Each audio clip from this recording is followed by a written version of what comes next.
The gold chain snaps tight against her throat. Zenobia hits the stone pavement. Her knees slam into the hard road. A Roman guard grabs her arm. He doesn't help her up gently, he yanks her. She stumbles back to her feet. She doesn't scream. She doesn't cry.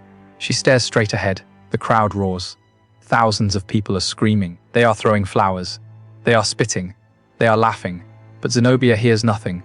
She only feels the weight. Gold chains hang from her wrists. Gold chains hang from her neck. The metal is thick. It is heavy. It digs into her skin. She takes a step. Her foot slips in something wet. Maybe it's wine. Maybe it's blood. She keeps walking.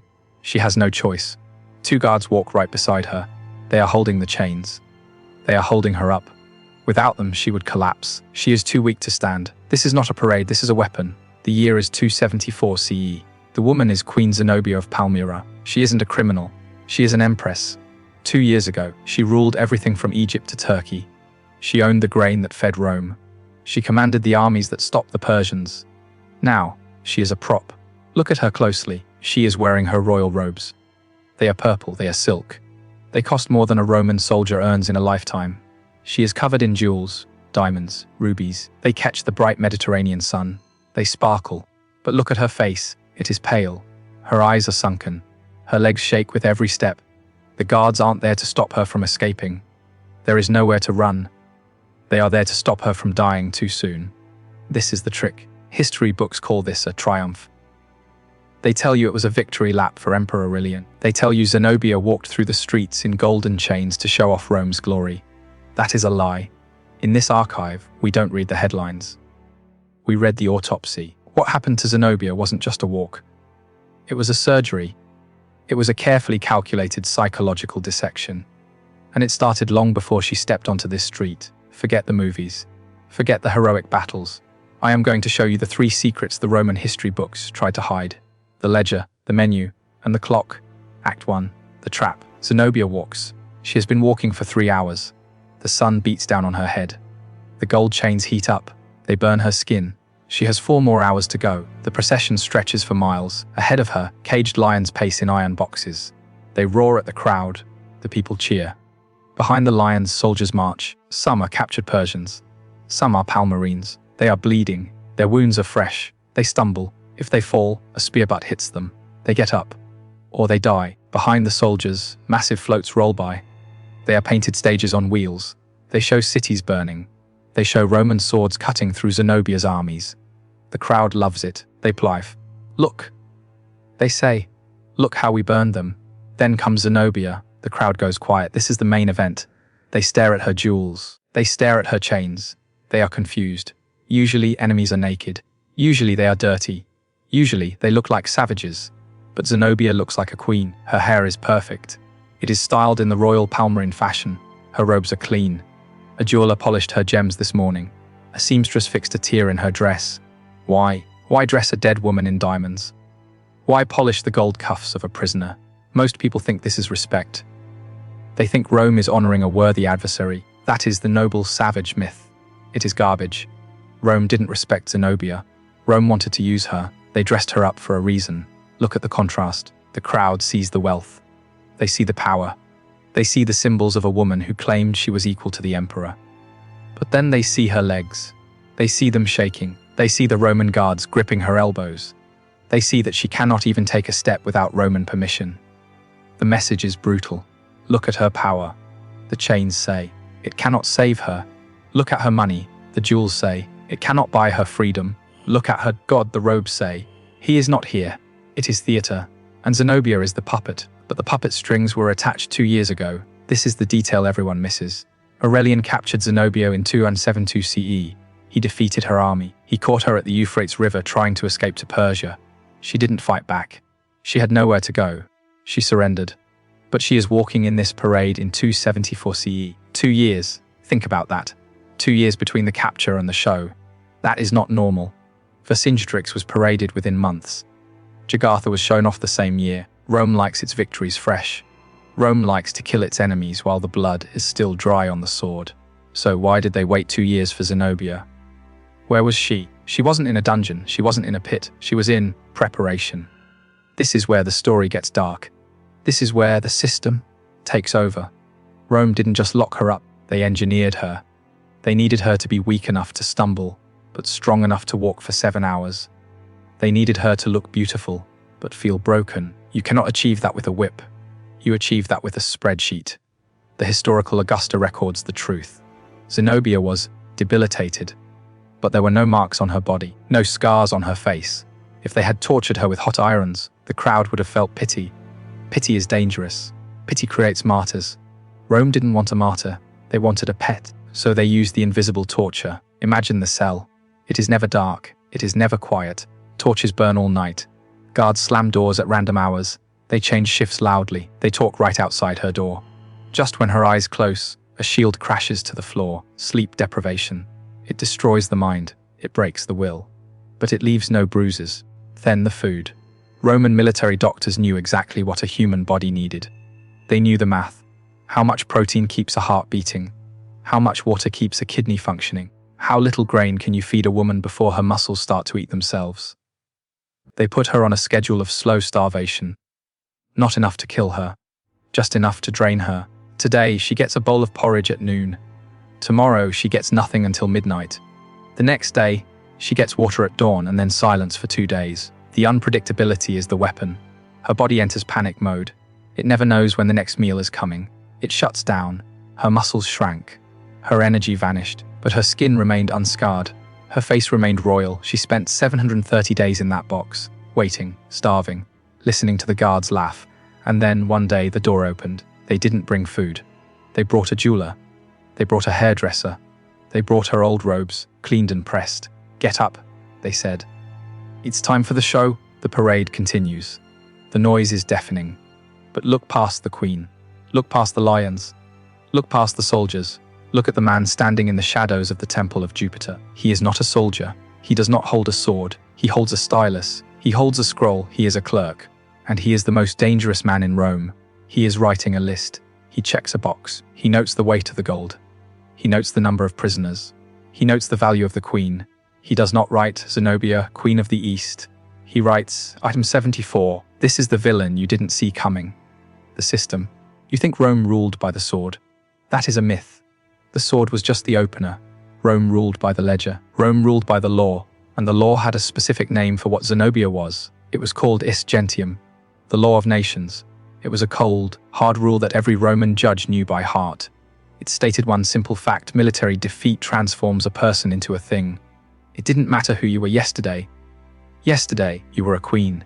You commanded legions. You signed treaties. You killed men with a wave of your hand. But today, your army surrendered. The moment the white flag went up, a legal switch flipped. You are no longer a person. You are property. This was not a metaphor. This was the code. The 12 tables, the oldest laws in Rome, made it explicit 5 centuries before Zenobia was born. Prisoners of war belonged to the state. A Roman citizen had rights. You couldn't flog a citizen. It was a scandal. You couldn't kill a citizen without a trial. It was a crime. But a captive queen. She had less protection than a stray dog. She could be sold. She could be used. She could be killed. She could be erased. The law said, do what you want. So why didn't they just kill her?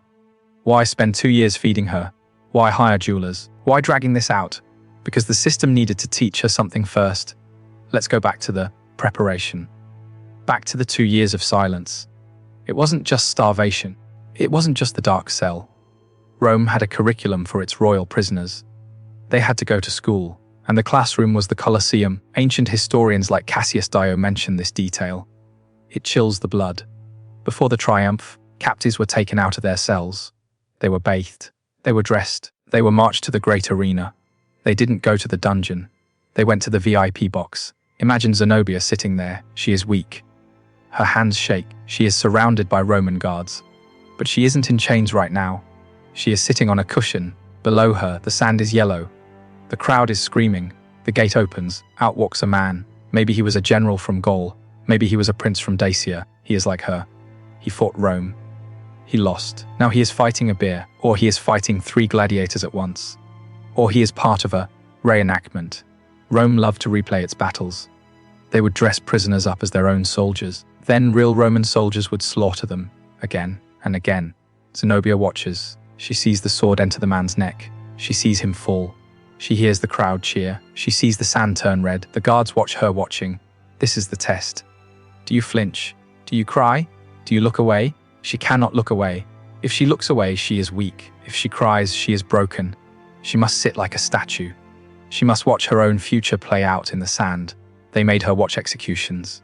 They made her watch torture. They made her watch men torn apart by dogs. Why? To show her the alternative. To show her exactly what mercy looks like. You are sitting in the box. The system whispers. He is dying in the sand. Be grateful. It was a psychological vice grip. They squeezed her mind until she understood one thing. Her life was a gift from Rome. Her breath was a loan from the emperor. She knew the history. She knew what happened to queens who didn't play the game. She knew about Boudica. Rewind 200 years. Britain, 60 CE. Queen Boudica didn't surrender. She protested. She claimed her rights. She claimed her husband's will was valid. Rome didn't put her in a VIP box. They stripped her naked, in front of her own tribe, in front of her soldiers. They tied her to a post, and they flogged her. The whip tore her back open. The Roman soldiers laughed. The Britons screamed. But that wasn't enough for the system. The system needed to make sure no one ever thought about rights again. So they took Boudica's daughters, 2 teenage girls, virgins, princesses. They dragged them out, publicly, and the soldiers violated them. Tacitus, the Roman historian, wrote about this. Even he was disgusted. He said it was disturbing. But Tacitus was a hypocrite. The law allowed it. The culture normalized it. Women were spoils.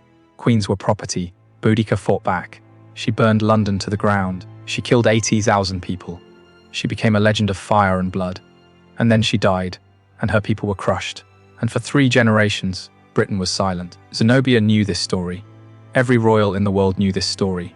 Boudica chose fire. Boudica chose death. Zenobia sat in the box at the Colosseum. She looked at the bear eating the man in the sand. She looked at the guards. She made a choice. She chose the chains. This is why she walks so calmly in the parade. This is why she holds her head up. She isn't brave. She is terrified. She knows that if she trips, if she spits at the emperor, if she screams a curse, the box is waiting. The sand is waiting. The dogs are waiting, so she walks. The clerk in the shadows ticks a box on his scroll. Item 74 compliant. The parade moves on. The crowd cheers for the gold. They don't see the ghost of Boudica screaming in the air. They don't see the invisible gun held to Zenobia's head. They just see a show, but the show is almost over. The parade is heading toward the temple, and at the end of the triumph, there is usually a finale. Traditionally, this is when the execution happens. The king is strangled. The general is beheaded. The crowd goes home happy, but for Zenobia, the system has designed a different ending. A fate worse than the sword. The clerk rolls up his scroll. He signals the guards. They aren't going to the execution chamber. They are going somewhere else. The parade stops. The noise fades. The sun is setting over the 7 hills of Rome. Zenobia stands at a fork in the road. This is the moment. The climax. To her left is a small, ugly door carved into the rock of the Capitoline Hill. It is the Tullianum. It is a hole in the ground.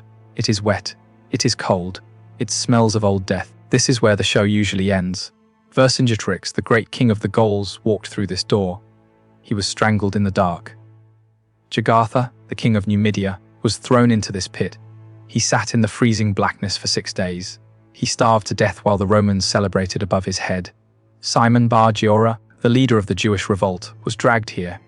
The executioner put a rope around his neck. He pulled. It was over. This is the tradition. The triumph ends. The enemy dies. The crowd cheers. The story is finished. The guard looks at Zenobia. He holds the key to her golden chains. He looks at the dark door. Then he looks at the road leading out of the city. He does not draw his sword. He unlocks the cuffs. The gold falls to the street. Clang.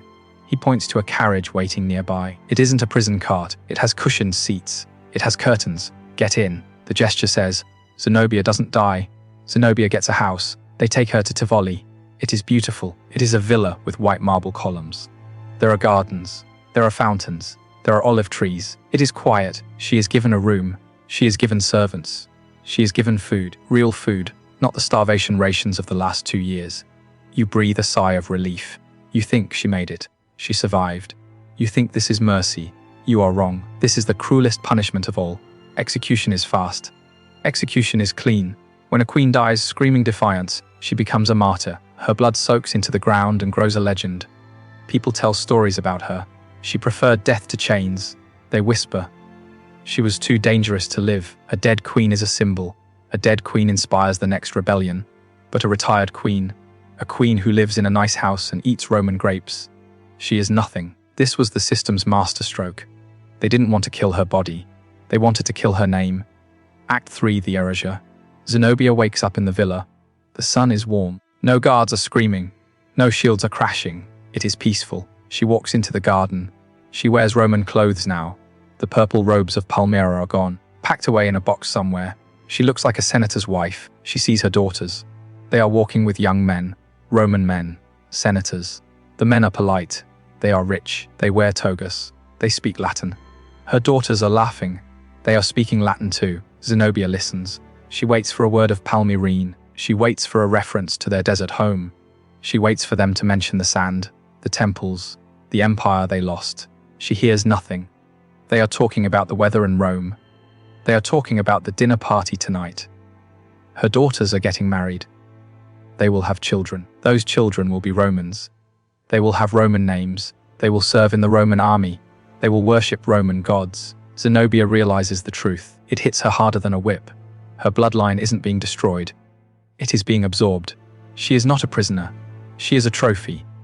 She is an ornament in a Roman garden. Every day she lives, she proves that Rome is gracious. Every day she walks through the market, buying figs and olives, she proves that resistance is futile. People see her. Look, they say, that's the woman who tried to fight the emperor. Now she is just old. She becomes ordinary. The fierce warrior queen fades away. In her place is a quiet woman who pays her taxes. She lives for 30 more years. 30 years of waking up in a bed that isn't hers. 30 years of speaking a language she hates. 30 years of watching her grandchildren grow up to be the very soldiers who conquered her. Survival creates questions. If she was really a god queen, why is she shopping? If her cause was really holy, why is she eating dinner with the enemy? If resistance was worth it, why did she stop? A martyr answers those questions with blood. A survivor answers them with silence. Rome knew exactly what it was doing. They looked at the math. Kill her. You get a rebellion in 10 years.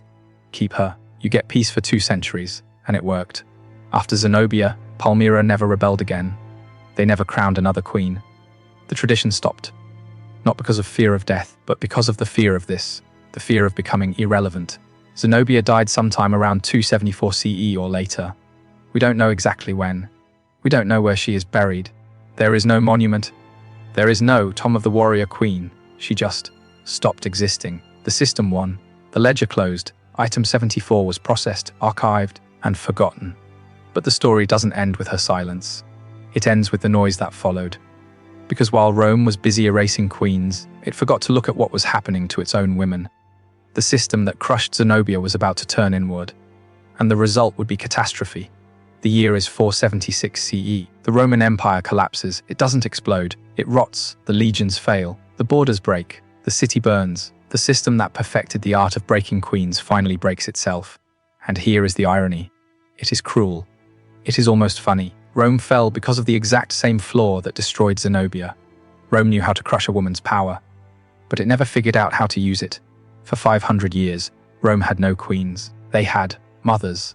Women like Agrippina. Women like Livia. They were brilliant. They were ruthless. They were strategic geniuses. In Palmyra, they would have been empress. In Britain, they would have led armies. In Rome, they were shadows. They couldn't rule openly. The law forbade it. So they ruled from the dark. They poisoned husbands. They manipulated sons.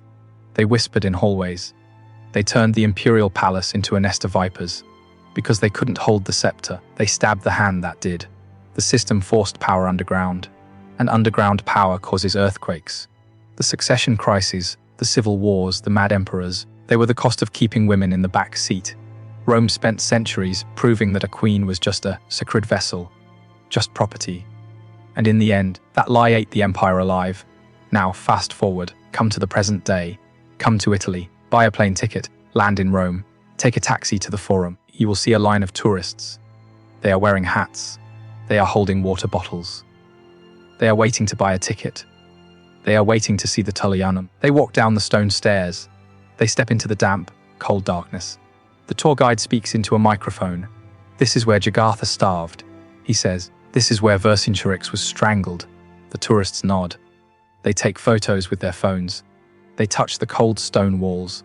They feel the thrill of the murder. It is a monument. It is a star on the map. We preserve the execution chamber. We preserve the pain. Now, try to find Zenobia. Go to Tivoli. Look for the Villa of the Warrior Queen.